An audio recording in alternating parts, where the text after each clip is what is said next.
Hello, my name is Brian Burnham, and this is AEP 858, Module 11, a case study. Okay, what do we know? What's occurred and who's involved? Well, Golden Oak High School has been known for a low teacher turnover rate. They've had very high attendance standards in the past. However, the past few years, this has slipped. Last year, they had the lowest attendance rate in the district. Approximately 85% of the students had missed at least 10 days of school. Mr. Rhodes has been hired as a first-year principal. On the first day of his new position, the superintendent, Dr. Newman, meets with him and explains that he wants the attendance issue fixed. Dr. Newman informs Mr. Rhodes the agencies the school has good rapport with, and he can expect help if he asks, and those two are social services and the juvenile court system. Where are we going and what's expected? Mr. Rhodes has been tasked with getting the attendance problem under control. We have a school enrollment of 965 students. We have at least 659 students that missed 10 days or more. Mr. Rhodes has pulled 5 specific students to review. All of them have different reasons or scenarios for being absent. They provide some information on school counselor, the AD, and teachers' behaviors that might not be meeting board policy. School board policies aligned with state law and allows for excused absences only for illness, death in the immediate family, inclement weather, or a valid reason excused by the principal with prior approval. Okay, the issues at hand. Legal and ethical. Anyone been harmed? Nobody's been harmed physically. However, there's damage being done to students losing long academic time, and it's harming their education. Is the action or the situation contrary to an existing law? Not on the surface, in my opinion. However, I was very surprised to hear that a junior, Karen, was married at the end of her sophomore year, or right before her 11th grade year. I would need to speak to her counselor, get more details, maybe even speak to parents, trying to figure out what's going on there. Also, why is Christina's minister signing off on her absences? We'll get into all these students specifically here in a few minutes. Is the minister her legal guardian? Do they have the right to request these absences be excused? Is there a breach of contract? Well, all teachers are under contract, and district policy has attendance regulations mandated by the state. So teachers and the athletic director that excuse these absences for whatever reasons are in violation of their contracts. And then were any actions discriminatory or constituted harassment? The only discriminatory action that was against John, or for John, the quarterback, who was allowed to miss part of the day on Fridays to rest up for the game that night. He was given special treatment. So discriminatory, not in a bad way, but he was being, allowed to be singled out. No harassment was apparent initially from reading the case. However, like I said, I do have concerns for the two girls, Karen and Christina, for different reasons. Mr. Rhodes has been hired as a first-year principal at Golden Oak High School. He's tasked with fixing what has become a major student attendance issue. Upon closer examination, this task is proving more difficult than he anticipated. Okay, here's the people involved. We've talked about Mr. Rhodes, first-year principal, Dr. Newman, a superintendent, the athletic director, who is unnamed, a school counselor, and teachers also unnamed, and then the 5 individual students whose files were pulled. We have Karen, an 11th grader, Tyrone, a 10th grader, Christina, a 9th grader, Carl, a 10th grader, and John, the 11th grade quarterback. Mr. Rhodes is a thoughtful individual who seems to want to do more than just fix this situation at the surface level. Dr. Newman has requested Mr. Rhodes use the community's help involving the social services and juvenile court system to fix the attendance problem. The athletic director has unexplainably been excusing John's absences to rest on Fridays before football games. School counselor did not meet with parents of, I believe, Christina or Karen when her parents requested, and also the other teachers were excusing absences, insisting in that in some way. And that's pretty much, that's against policy. I don't know why they have that authority. Karen is an 11th grader, A's and B's in her 9th and 10th grade years. Like I said, got married in August before the school year. I would want to know more information about that, do some investigating. Tyrone is a 10th grade honors student. He's missed 14 days during the first semester due to trips with his parents, and they have deemed those educational. Christina is a 9th grader who's missed 4 days per week 3 separate times. There's a form letter from her minister requesting absences be approved. The letters were initialed and approved by her homeroom teacher. Carl's a dual enrollment 11th grader. Attendance shows a random pattern. Home visit by the truant officer reported parents do not support strong attendance. And then John, the 11th grade quarterback on the football team, was injured in the preseason, does have physical therapy, but it's only available noon to 2:30 on Tuesdays and Thursdays. And the note by the athletic director requesting Friday afternoons off so that John can rest. None of John's teachers reported his absences as being excessive. Okay, the place in the program, I'm going to go through this pretty quick. We said Golden Oak High School. It's the setting of the case study. There's 965 students enrolled. It is located in the suburb of a major city. Recent years have produced more diverse families moving into the area, specifically Hispanic and Asian families. It's a major city, provides families with jobs, so a lot of the parents communicate 1 to 2 hours per day for work. There's a good relationship with the community, specifically social services and the juvenile court system, working with everybody. Previous history shown good reputation in terms of attendance rate. However, like we said, last year it's been the lowest it's ever been, and it's gone down significantly negatively in the past few years. History of a low turnover rate with teachers and staff. Most teachers on campus have been there for 10 plus years, which is a good thing and a bad thing. It's good because it's continuity among staff and students, but it's also a bad thing because it makes it tougher to implement any change. The school system is a public school, high school serving 9th through 12th grade. Lots of extracurricular activities available, 11 different sports teams. The sports teams are well supported by the community. And then there's also 31 different clubs for students to participate in. Rival high schools in the same district, and that increases the community pride as well. Things to keep in mind: any damage to stakeholders. Well, educational time of students is detrimental to their overall intellectual development. There's laws and policies being violated.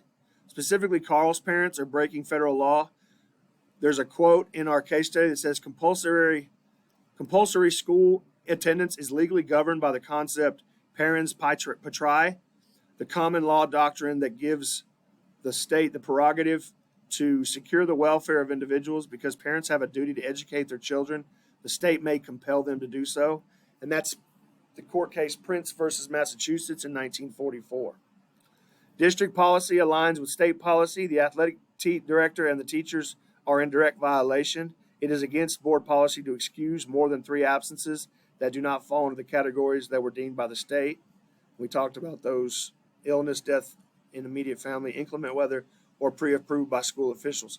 Also, it's my opinion that school officials need to be admin only and not teachers and or an athletic director, unless that athletic director is a principal.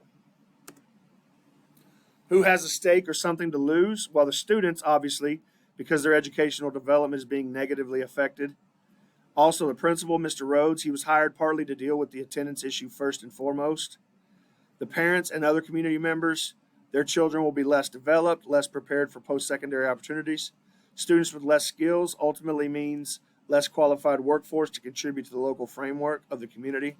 And finally, the school, there's a reputation to try and get back into a positive viewing by everyone. The superintendent wants a problem in the district fixed. Have all stakeholders been consulted? Well, this is the beginning of this process, since by the end of the case study, Mr. Rhodes is just finishing up his first semester. So I think communication will continue to be ongoing. Can I learn more about the situation?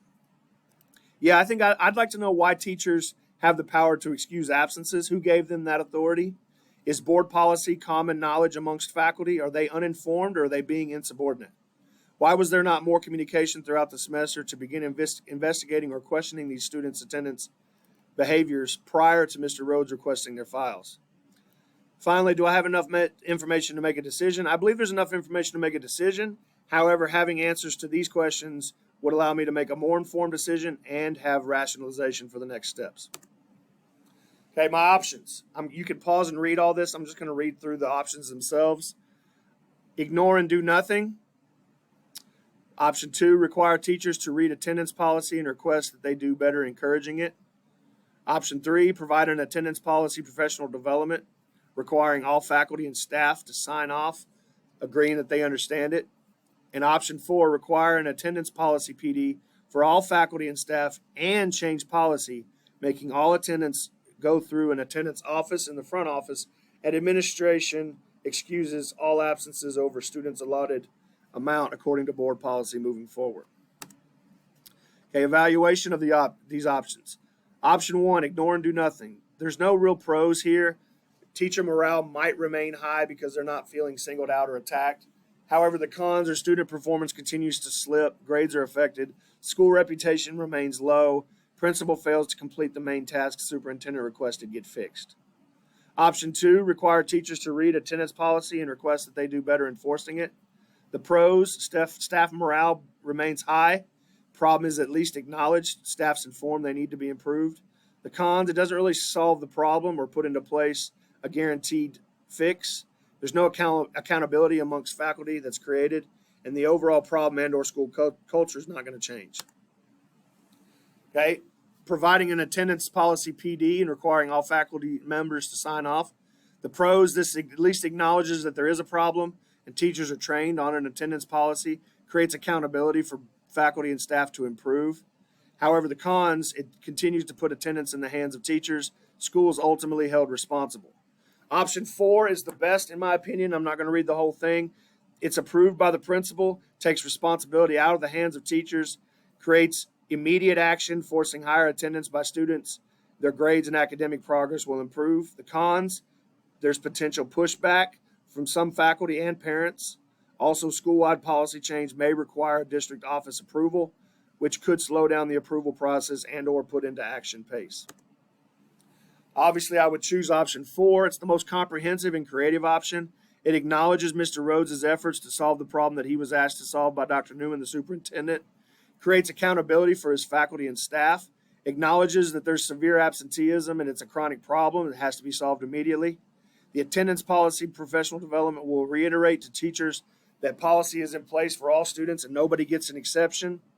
All legal ramifications are pulled off of teachers and put onto the principal, allows the district to not be sued by teachers claiming they were not aware of the policy, also improves long-term health of the community. Students are better prepared for post-secondary options and or better prepared for the workforce. How am I going to implement my plan? Well, first I need to get the attendance PD on the beginning of the year faculty meeting agenda. I need to make sure this is fresh on faculty's staff or faculty's brains when they come back from summer break. The key to implementing policies to get it out to employees, allow time to digest and ask questions, and then apply expectations to be followed after the comfort with a new policy has taken place. I also want to express to teachers how happy I am that they will no longer have the burden of needing to excuse absences. Teachers need to feel like something's being taken off their plate. I want to be careful not to patronize or insult their intelligence when I say this type of thing.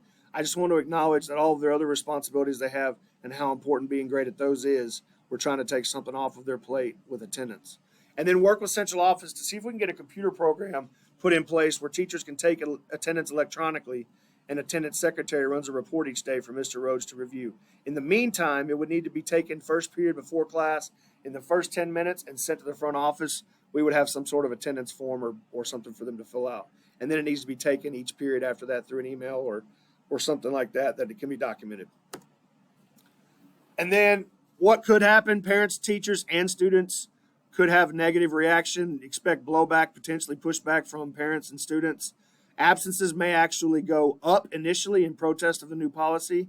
Teachers, at least some of them, may be hard to convince this is a good idea. Remember, some of these teachers have been here for a long time. They're going to argue with any sort of change because it's not something they're used to. Who needs to know? Superintendent, parents, teachers, and the front office. They all need to be informed. Superintendent should be kept up to date throughout the whole process. How to communicate everything, it's all listed right there. I'm running out of time, so I'm rushing through this. I apologize. But you can see everything listed. Hit pause for me for just a second.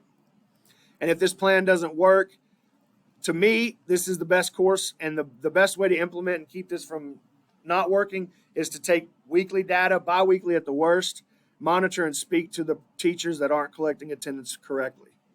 Here's my resources. Thank you.